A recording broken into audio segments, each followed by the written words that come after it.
And we're zooming, and our country's doing well with the hottest economy in the world. We're by far the biggest economy in the world. We weren't. When I first came, it was heading in the wrong direction, and now we're in the right direction. Our trade deal with China is moving along, and it's moving along nicely, and we're asking for a lot of things, and I have a feeling we'll be successful, and it'll be good for both countries, but that's moving along quite well. You'll be hearing about it very, very shortly. Today, we are proud to be joined by state and local leaders from both parties, including mayors and county commissioners, people I know very well in some cases, I hate to say it, probably shouldn't admit it, people I've dealt with in my pre-life. And there are a lot of professionals, I will tell you. I know very well what you do, and they're great professionals. Not easy. Economic development officers and tribal leaders and entrepreneurs and faith leaders. Paula White, thank you very much. You've been so helpful. Thank you, Paula. Pastor Paula. She's fantastic. Thank you all for pouring your heart and your soul into rebuilding our communities and restoring hope in every part of our great land. That's what's happening. We're here to celebrate opportunity zones, and who would have thought this was going to be so successful? Who would have thought when we first proposed the idea, they said, well, things like this have been talked about, but it never happened. But the numbers are incredible, what's happened in a very short period of time.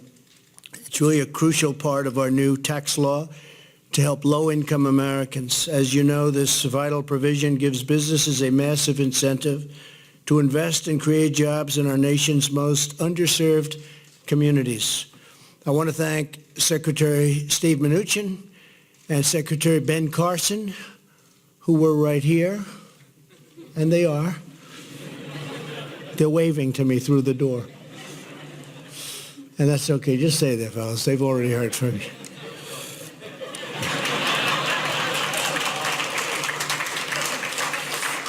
And they're doing a great job, those two.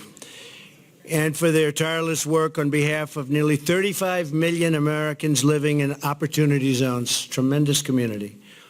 Since we passed our historic tax cuts and reforms just over 1 year ago, wages are rising fast, and they're rising most quickly for the lowest income Americans. You know, you keep hearing about for the wealthy. It's not the wealthy. It's for, frankly, if you look at it, blue-collar workers, lower income people are rising the fastest. African-American unemployment, Hispanic-American unemployment, Asian-American unemployment have reached the lowest levels in the history of our country. That's great, right? New jobless claims are the lowest in 50 years. Private employers have added an average of more than 6,500 jobs every single day. Think of that. It's amazing. And something I'm very proud of and worked very hard with Jared and everybody on was judicial reform and to give inmates a second chance at life. We passed the bipartisan criminal justice reform. So many things have happened since that's happened. And very interestingly, one of the things that we've done that has helped this so much, prisoners coming out, people don't want to hire them. They just don't want to hire them. It's got something, stigma, call it whatever you want. They weren't being hired. This is for, I would say, since our founding. Very hard for prisoners. This is the best they've ever done by far. They're coming out and they're having not only job offers, but they're having choice. And employers are coming back, and we sample them. I know some. And they are so thrilled with what they're getting. And I can't say in every case, because that's not the case no matter who you hire. But they are thrilled. I had one gentleman tell me, man, I know, a businessman, he said, I've hired some people coming out of prison I never thought I'd be doing, and I'm doing it, and they're some of the best employees I have. And that was done because the economy is so strong. Because, frankly, they're having a hard time getting people, and now they're taking people that they wouldn't have liked and they would have never taken, and they're putting them in, and they're finding them to be phenomenal. So it's never happened before like it's happening now. People coming out of prison are getting a second and in some cases a third chance. I've also signed the single largest bill to combat the opioid crisis to help free Americans from the scourge of addiction. There's never been anything like it. Over the last 10 years, what's going on is incredible.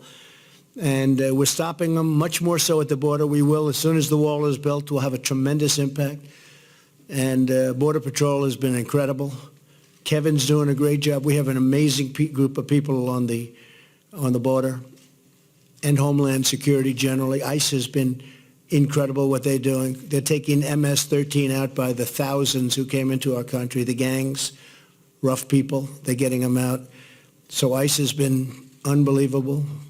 And law enforcement generally has been just unbelievable, the job. You know, our numbers are way down, meaning in a positive way. Crime is down very substantially from even a year ago. And we want all Americans to share in our great economic renewal. That's why governors in all 50 states and the territories have designated 8,700 neighborhoods as opportunity zones. Hard to believe, 8,700. Household income in these communities is 37% less than the median income in a state as a whole, so it's 37% down, and we're catching them fast. In order to revitalize these areas, we've lowered the capital gains tax for long-term investment in opportunity zones all the way down to a very big, fat, beautiful number of zero. Zero. That's why they're looking and they're saying, no, I don't want to go there. Maybe I don't love the location. I don't want to go. Then they hear about the zero. They'll say, I think I'm going to go there. And then they start liking the location, right? Oh, great football player. You are some player, huh? I'll never fight you, I promise. That'll never happen. Great player, Scott. Our goal is to rebuild homes, schools, businesses, and communities that need it the most. And we have just, I don't know, we've hit something that's very unusual. This is a very surprising thing to everybody, even to me to a certain extent. You know, you do things. Nobody thought it was going to catch on like it's caught on. So here with us today is the mayor of Vicksburg, Mississippi, George Flaggs, who over the last year has worked with private investors to save and create more jobs in the city. Where's George? George, stand up, please, George. Thank you very much. Thank you, George. Mayor Flaggs, I want to thank you for your tremendous partnership. You've really helped inspire us, I must say, and you have done an incredible job, and it wasn't easy. It wasn't easy all the way. And I'd like to ask, if I could, I'll get you up a second time, because I'd like to ask Mayor Flaggs to come up and say a few words about what this has meant. And he really has been. He's been a great leader, and we appreciate your knowledge, giving us some of that knowledge. Please, Mayor Flaggs. Thank you very much. Mr. President, thanks for the honor to be here today. And I will say first that I think we was the first opportunity zone that was created as a result of your tax cut and your the other opportunities. But let me just say this, as a mayor of the city and former legislator for 25 years, I've never seen any piece of legislation that allows more collaboration between federal, state, and local government. And just to tell you what we was able to do in Vicksburg, we have created 54% of our new jobs, and the new jobs in the state of Mississippi was created in Vicksburg, Mississippi, because of the economic opportunity we share here today. But the other thing is that I will never forget, it was a plant that was built in 1889, and we was able to save that plant because technology had just worked its way out, but it's now called the Vicksburg Forest Product because of the fact we was able to come to the White House and the state government and local government and collaborate, use this opportunity zone, check all the boxes, be able to put money in our sales. City of Vicksburg, 24,000 people, rural as you get, but at the same time was able to save 125 jobs for the city of Vicksburg. And let me tell you that's bread on the table. That's meat in somebody's kitchen. And so we was able to do that. So, Mr. President, we thank you. Thank you very much, Mayor. Fantastic job.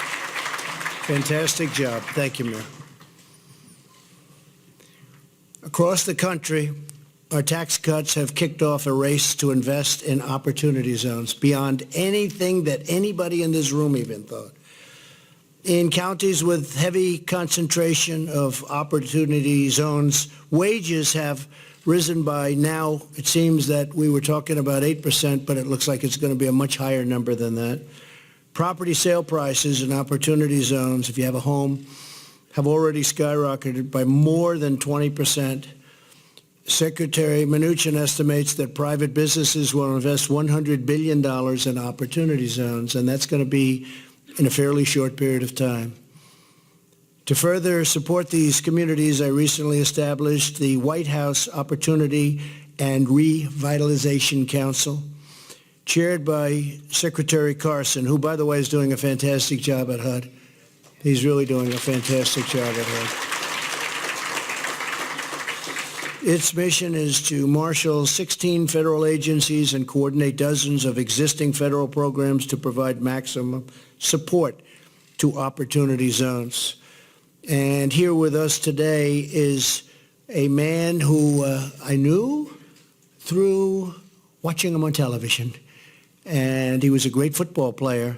He's a businessman. He's a former state legislator and retired from the NFL after about 10 or 12 years or something. Huh? 9 years. That's not bad. 9 years, not bad. That's a long time in the NFL. Scott Turner, a special man and a man who is really out there. He's working 25 hours a day. He's doing an incredible job. Everybody loves him and they respect him. They respect him a lot. Come on up, Scott. Come on up. Thank you, man. Well, good afternoon. Thank you, Mr. President, and I appreciate your vision and your leadership on this. And just a couple quick things I want to say. You know, I have a lot of joy in my heart and a lot of resolve in my spirit. Joy because as I look out on the room, what a great representation of our country, of the true heart of America and the culture of America. And that brings me great joy. I'm humbled to be here, not because of the position, but because of the mission, because of the purpose that's been set forth by the president and our great team here. And I have a lot of resolve because this is a big job. There's a lot of work to do. As you can see, we're all here. There's big ways, big things to do, but I know that if we set our face like flint, we can do it, and together we can do it. This is the greatest team. I've been able to play on a lot of teams, San Diego, Washington, Denver, but this is the greatest team because we have the opportunity to make a generational impact. Us together. See, revitalization doesn't have a color. It doesn't have a party. Revitalization starts in the heart of every man.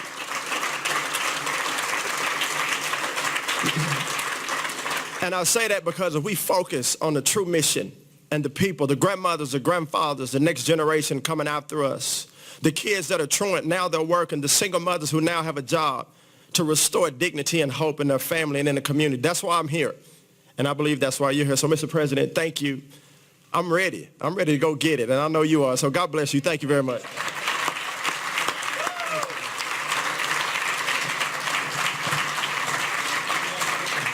That was great. Wow. You've done that before, haven't you? Huh? That's pretty good. You might be better at that than football, I think. I hope, right? I hope. I think you will. This new council will streamline existing programs to invest in economic development, workforce training, entrepreneurship, and safety and opportunity zones. For example, the Department of Labor will target opportunity zones for prison reentry employment. The Department of Housing and Urban Development is launching a new pilot program to support additional low-income housing in these areas. And the Department of Justice will strengthen its comprehensive effort to address youth violence and crime. We're giving a very special jolt to making sure these areas are safe. And that's having already a very big effect. It's very important. Our message to distressed American communities is clear. Your government is 100% committed to bringing jobs and safety and opportunity back to where you live.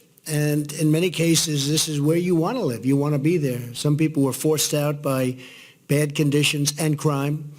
And you're now able to stay, and you'll stay in the area. You know the people. You love the people. You're with your family. It's all of a sudden getting much safer, and a lot of things are happening. Tremendous things are happening. Today, we're grateful to be joined by Nellie Vasquez Rowland. More than 20 years ago, she and her husband started a project called A Safe Haven, which provides people in crisis with housing and drug treatment, workforce training, and jobs. Nellie has helped more than 100,000 men and women overcome poverty and achieve a better life. It's a very inspirational story. Nellie, please come up and tell us more about the work that you've done with respect to the Opportunity Zones. Thank you, Nellie. Hi. Thank you. Wow, what an amazing day. My husband and I founded A Safe Haven 25 years ago with this day in mind. I grew up in a poverty-stricken community, and my husband came home from the military. And both of us had encountered challenges in our lives. And we are grateful that we had the opportunity to get access to good education and to get access to careers in finance. But it was never lost on us how lucky we were to get access to those types of opportunities. So we decided that after 13 years in financing, we wanted to give back, we wanted to make a difference. So we started looking at the issues of poverty and specifically looking at the issues of substance abuse. And when we did our research, we realized back in 1994 that the system was broken. People that were in crisis and ended up in the system, we found out had no way out. And we knew that we had to do something about it. We had the financial wherewithal, thank God, and we had the knowledge and the ability to build something, and we took the risk. And we decided to start investing in opportunity zones in areas that had distressed properties and abandoned buildings. And then we started renovating them, and we started furnishing them, and we started letting people in crisis live there for free, as long as they followed the rules. And what happened was transformative. As we started to bring people in, we noticed that they started to get their lives back on track. They started to get the treatment, the education, the job training that they've been needing. And at the end of the day, as the president mentioned, no one would hire them. So what we did is we started businesses. So today we have a landscaping company. For those of you that have come to Chicago, you might recognize those beautiful medians on Michigan Avenue. We employ hundreds of people doing those jobs. We also have a catering business, and we have a staffing business. And you're right. The employers are calling us. We cannot fill those jobs fast enough. So we're grateful to be here today, Mr. President, and to thank you for everything you have done between the opiate epidemic, the criminal justice reform, and now the opportunity zones. Our work at A Safe Haven has just begun. Thank you. Great. Thank you very much. Thank you very much.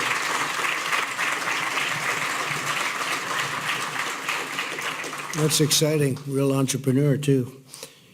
At the heart of Opportunity Zones is a belief that every American community is worth cherishing, protecting, and renewing. From rural towns to inner cities, we want to build new schools and factories, new roads and bridges, new hospitals and parks.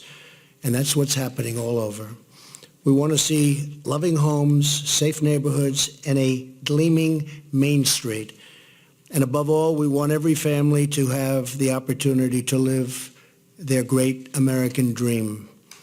To every state, tribal, and community leader with us today, and we have a lot of them, thank you again for your commitment to restoring prosperity, patriotism, and pride across our beautiful nation. God bless you all, and God bless America.